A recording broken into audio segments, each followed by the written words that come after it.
La semana pasada vi la película La noche de Halloween, del año 2018, dirigida por David Gordon Green. Mientras la estaba viendo, había algo que no me dejaba concentrarme en la historia.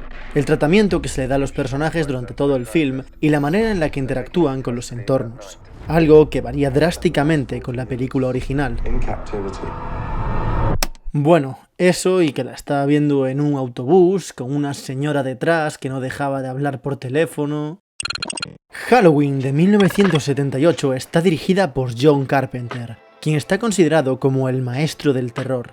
Esta película desarrolla los personajes principales, se centra en construir una relación entre cada uno de ellos, y también presenta los espacios en los que se va a desarrollar los hechos, muchas veces desde la perspectiva de Michael Myers, para dar al espectador la sensación de la presencia del villano durante gran parte del film e inquietarle.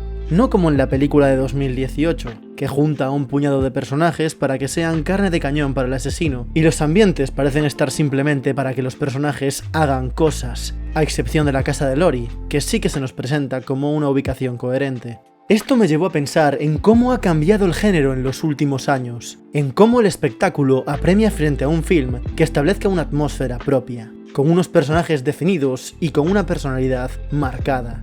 Después recordé que en 1983 la cosa fue un fracaso comercial y empecé a comprender lo que estaba pasando.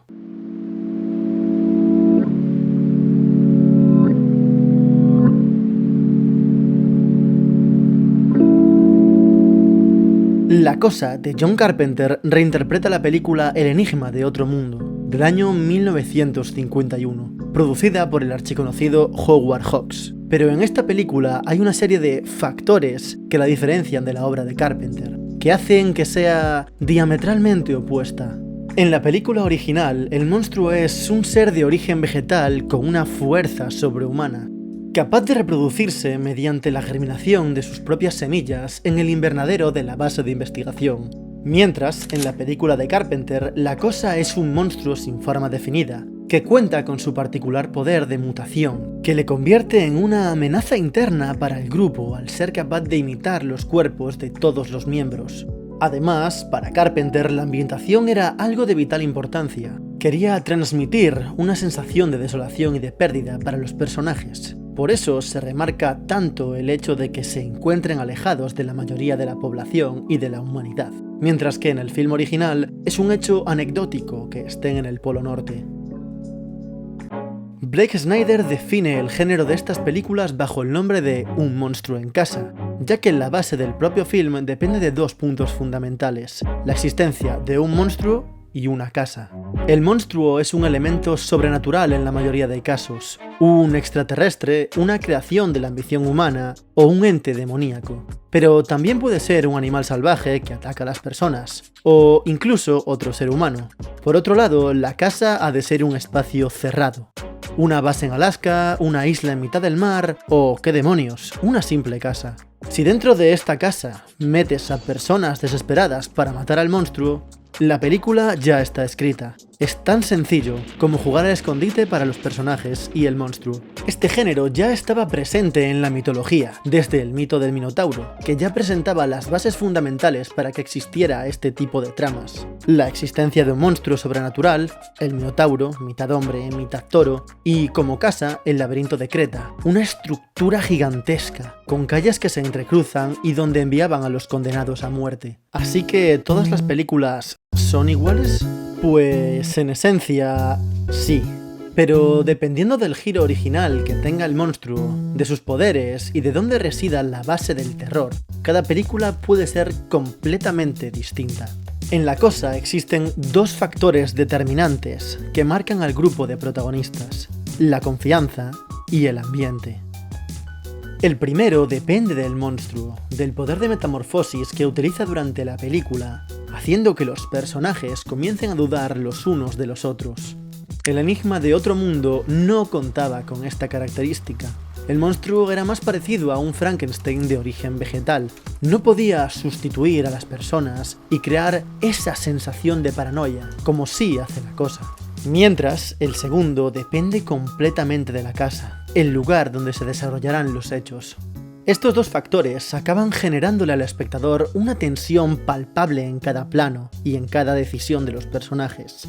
La primera vez que vemos el film, al igual que los protagonistas, no sabemos quién es quién, cualquiera podría ser la cosa, y al estar aislados, la desconfianza entre ellos florece cada vez más. La ambientación no solo está delimitada por el entorno y el momento en el que se desarrolla la acción, también depende de la dimensión humana, de los niveles de conflicto de cada personaje, y por eso todo el principio es una presentación para los personajes. Cada uno de los protagonistas es una persona propia, que interactúa con el resto del grupo de una manera o de otra. Además, cada uno tiene un rol que cumplir dentro de la base. Están especializados en una función que les hace necesarios para poder sobrevivir.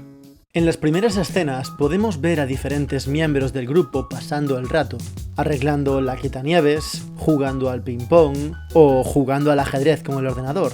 Esto los define como personajes, les da un valor más allá de simplemente estar ahí. Cada uno tiene sus propias aficiones, interactúan entre ellos y se aclara que cada uno de ellos realiza un rol definido. Un científico, un médico, un técnico de radio, el piloto del helicóptero, el chef. El líder del grupo es Gary, que es quien toma las decisiones. A medida que avanza la trama, MacReady toma el control de la situación. Aunque Gary sea el que está al mando dentro de la base, las decisiones fundamentales para avanzar en la trama las está tomando MacReady. Es muy tenue. Despejará en cuanto te eleves. Decide tú, Mac. Si no quieres volar, no volaremos. Por lo que somos conscientes de la capacidad de liderazgo que tiene el personaje de Kurt Russell, quien a cada nueva decisión es capaz de llevar la iniciativa y pensar con la cabeza fría.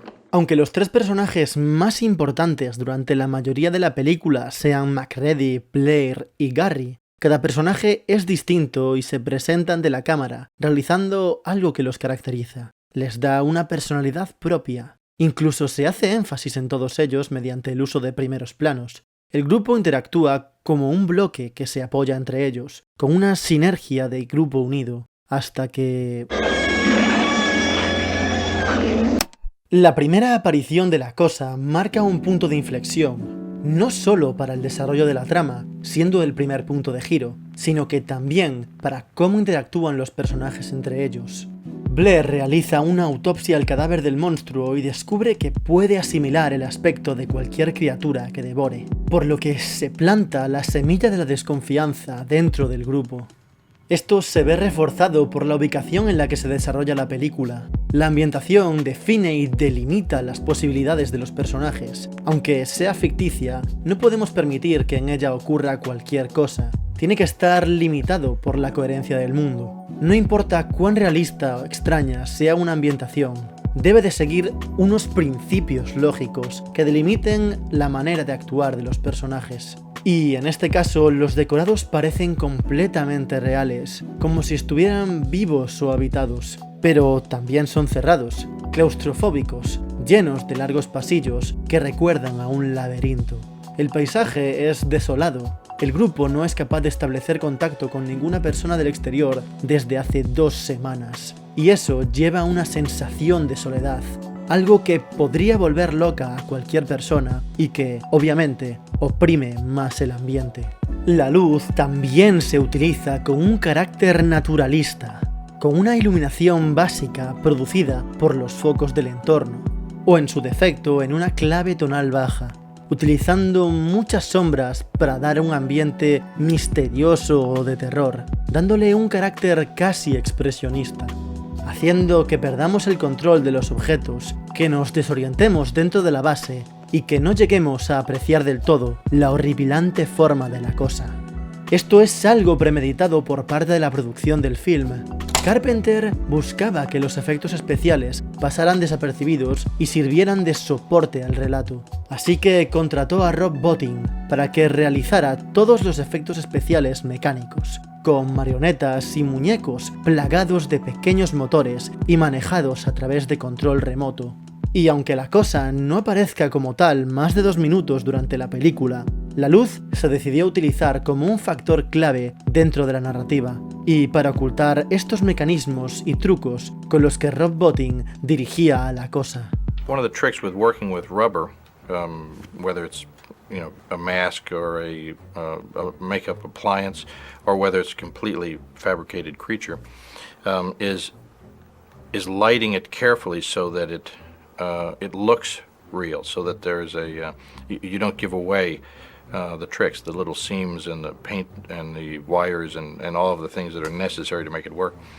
And Rob was always very sensitive about his creatures. There was, whether there was too much light on them. De esta manera, la película transmite la sensación de que los personajes están encerrados, de que tienen que sobrevivir y, sobre todo, ¡lo mato!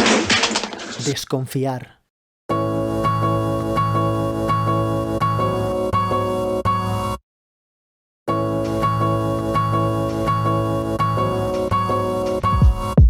La confianza se forma en un grupo según las acciones de las personas. Consiste en simplificar las relaciones que existen entre ellos y es la base fundamental de todas las instituciones sociales. Es una especie de apuesta en los demás y en sus comportamientos. Por eso, cuando no somos capaces de evaluar cómo va a afectar una situación a nuestro ambiente, perdemos la confianza.